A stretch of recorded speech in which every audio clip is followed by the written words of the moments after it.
Buenos días, queridos hermanos, Dios les bendiga. Vamos a continuar esta semana con Jeremías. Voy a leer el capítulo 14 del versículo 1 al versículo 10. Del versículo 14 al capítulo 14 al capítulo 17, Jeremías va a hablarnos de algunos mensajes otra vez, de exhortación, de juicio de parte de Dios hacia el pueblo de Israel. Dice así este texto en la Nueva Traducción Viviente. Jeremías recibió este mensaje del Señor que explica por qué detuvo la lluvia. Judá desfallece. El comercio a las puertas de la ciudad se estanca. Todo el pueblo se sienta en el suelo porque está de luto. Y surge un gran clamor de Jerusalén. Los nobles envían a sus sirvientes a buscar agua, pero los pozos están secos.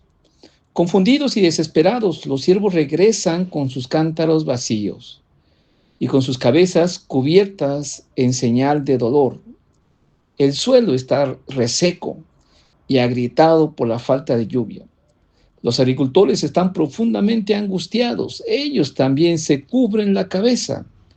Aunque la sierva abandona su cría porque no hay pastos en el campo. Los burros salvajes se paran sobre las lomas desiertas, jadeando como chacales sedientos. Fuerzan la vista en busca de hierba, pero no hay por ninguna parte. La gente dice: nuestra maldad nos alcanzó, Señor, pero ayúdanos. Por el honor de tu propia fama, nos alejamos de ti y pecamos contra ti una y otra vez. Oh esperanza de Israel, nuestro Salvador en tiempos de aflicción. ¿Por qué eres como un desconocido? ¿Por qué eres como un viajero que pasa por la tierra y se detiene solamente para pasar la noche? ¿Estás confundido también? ¿Es nuestro guerrero valiente incapaz de salvarnos? Señor, tú estás aquí entre nosotros y somos conocidos como pueblo tuyo. Por favor, no nos abandones ahora. Así que el Señor dice a su pueblo: a ustedes les encanta andar lejos de mí y no se han contenido. Por lo tanto, no los aceptaré más como mi pueblo. Ahora les recordaré todas sus maldades y los castigaré por sus pecados.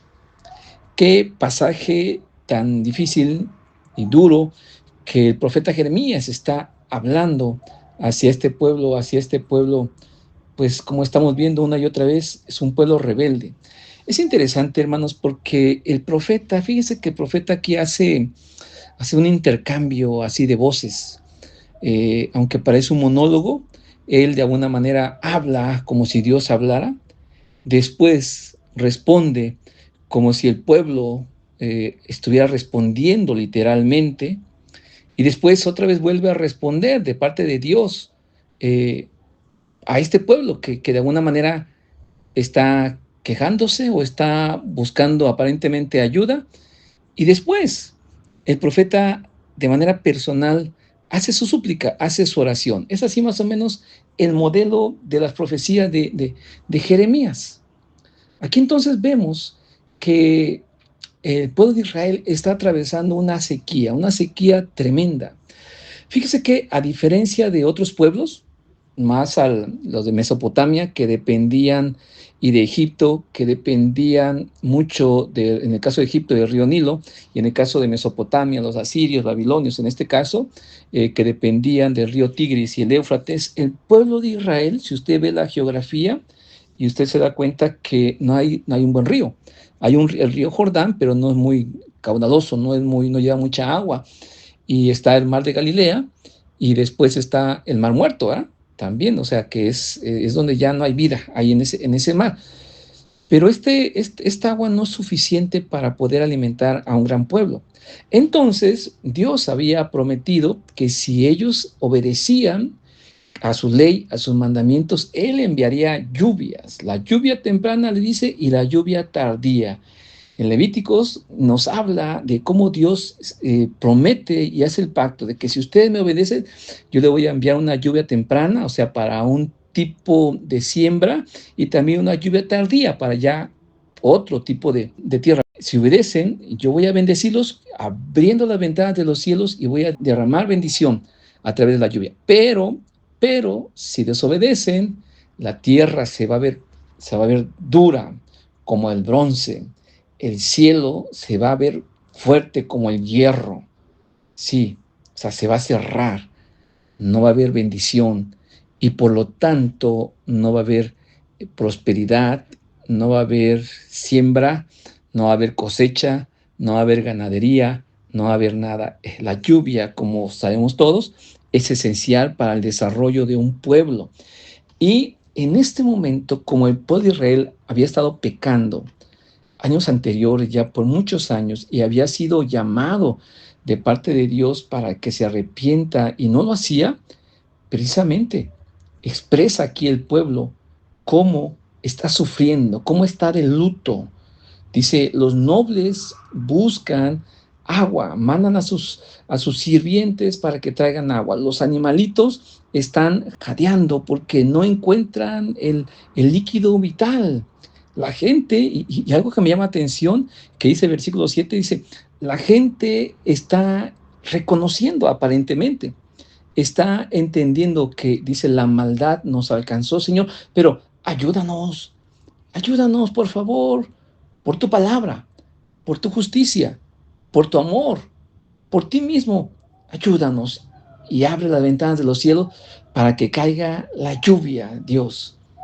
Sí, y Jeremías, aquí, como les dije, Jeremías hace suya también esta súplica, hace suyo este arrepentimiento aparente y le dice, Dios, pues sí, escúchanos, escúchanos. Más adelante de este capítulo va a decir, los encargados, los profetas, los maestros que deberían de enseñar y exhortar, no están enseñando, no están transmitiendo la palabra tuya.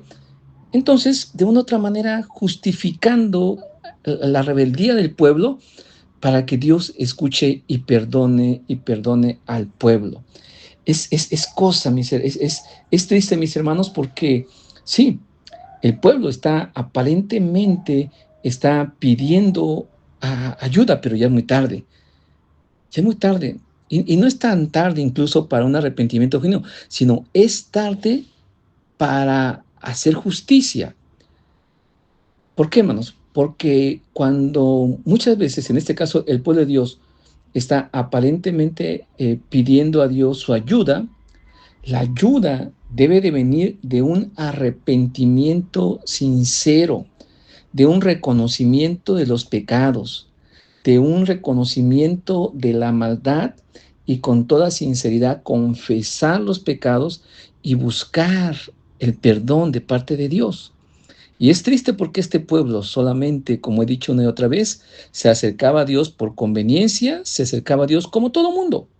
Usted sabe que cuando el agua le llega ya al cuello a cualquier persona, aunque no sea muy devoto, aunque no conozca la Biblia, pues busca ayuda y aparentemente se arrepiente. ¿Cuántos de nosotros conocemos a gente que estando en enfermedad, pues a veces hasta se hace más religioso?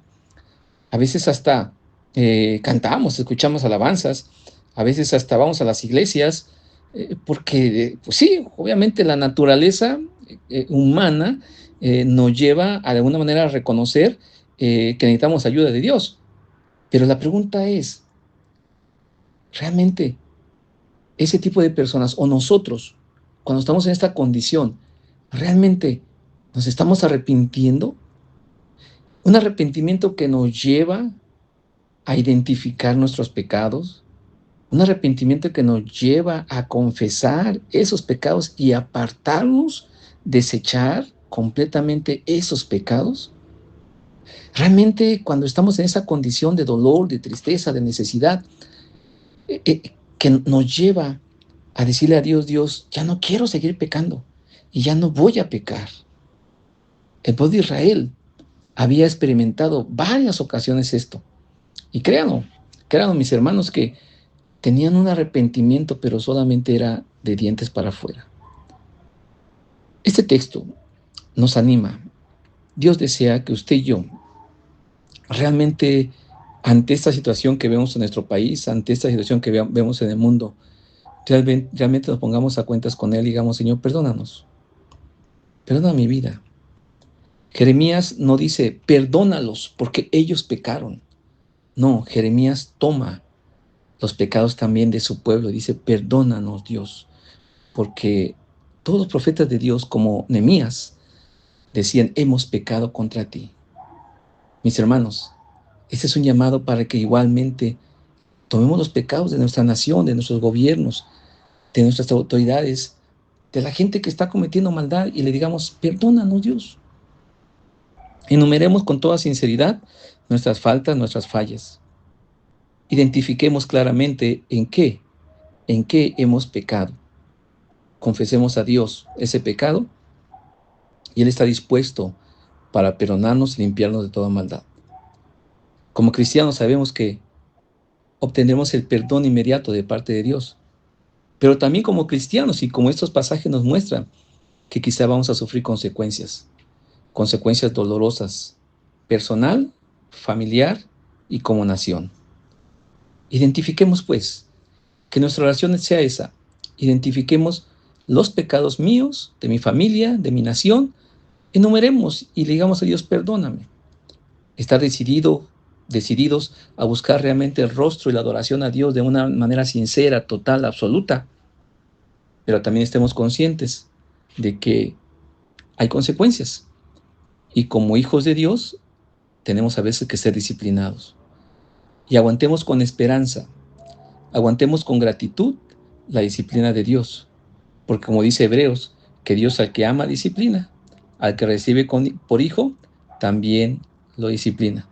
Entonces, mis hermanos, estemos conscientes de esta realidad.